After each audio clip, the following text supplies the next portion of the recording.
بسم اللہ الرحمن الرحیم۔ حضرت معاذ رضی اللہ عنہ فرماتے ہیں کہ رسول اللہ صلی اللہ تعالیٰ علیہ وسلم نے مجھے 10 باتوں کی وصیت فرمائی۔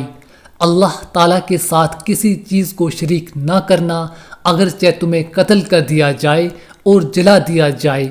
والدین کی نافرمانی نہ کرنا، اگرچہ وہ تمہیں اس بات کا حکم دے کہ بیوی کو چھوڑ دو اور سارا مال خرچ کر دو۔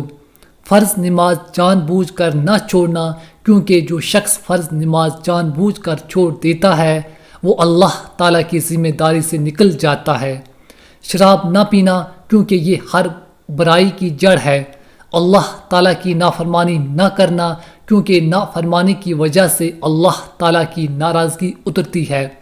میدان جنگ سے نہ بھاگنا، اگرچہ تمہارے ساتھی ہلاک ہو جائیں۔ جب لوگوں میں موت وبا کی صورت میں عام ہو جائے، جیسے طاعون وغیرہ، اور تم ان میں موجود ہو تو وہاں سے نہ بھاگنا۔